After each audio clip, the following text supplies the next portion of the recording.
जेरावखि गैया मानो दसे दोम थाथ'नानै बे खन्थाइखौ नोंथाङा खोनासंलां। बेबायदि खन्थाइखौ खोनासङोब्ला मोदोमनि खोमोना गसंख्रांगोन। बेबायदि खन्थाइखौ खोनासङोब्ला मेगननि मोदैया गलांगोन।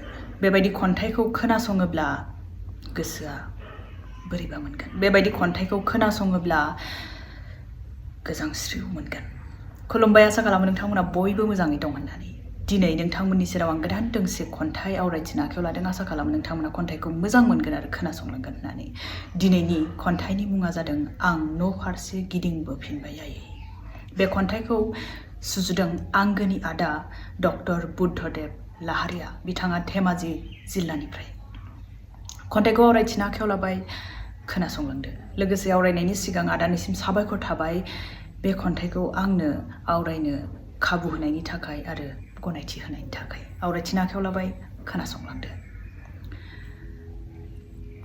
आं न' फारसे गिदिंबोफिनबाय आयै। अरनबारियाव उन्दुग्लेम जाबोनाय गांसोफोरा, अरनबारियाव उन्दुग्लेम जाबोनाय गांसोफोरा जानो हागौ आंनि सोलेरनि गोलोमदैनि मोदोमनायखौ बावगोमालांबाय। दावहाथिलियाव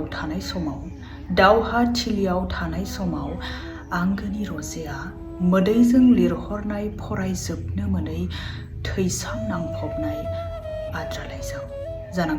जानांगौ दा बेफोरबो अखा बांखा सान्दुंनि सावजों जाहारबारियावनो मैखुन बेरफ्रावबाय।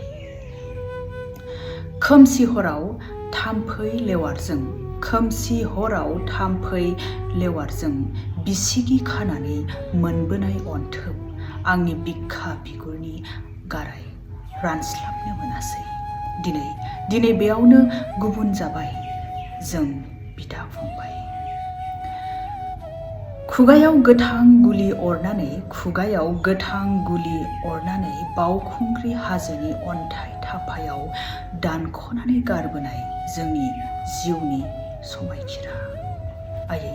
आयै, जों खौसेयै हान्थिगोन, देरहासार जाथारगोन। नोंनि दुखुथिया मेगननि मोदैखौ सानसे बेलासे रानहोथारगोन।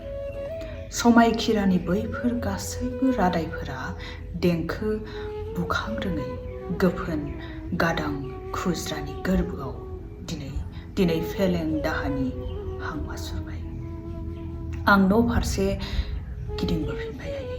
आं आन्दायफैबाय बिदा फंबायनि गावजों गावनि सोदोमस्रि गैयै दावहायाव। खन्थाइ एसेनोसै लोगोफोर। आसा खालामो नोंथांमोना बे खन्थाइखौ मोजां मोनदों होननानै। मोजां मोनदोंब्ला लाइक, शेयार आरो पेजखौ फल' खालामनो दाबाव। आदानिसिम साबायखर थाबाय आंनो बे खन्थाइखौ आवरायनो खाबु होनायनि थाखाय। लोगोसे माबाफोर जुदि गोरोन्थि जादोंब्ला आदाया आंखौ निमाहा होगोन होननानै आं मिजिंथिबाय। दिनैनि भिडिअ'खौ एसेयावनो दोनथ'।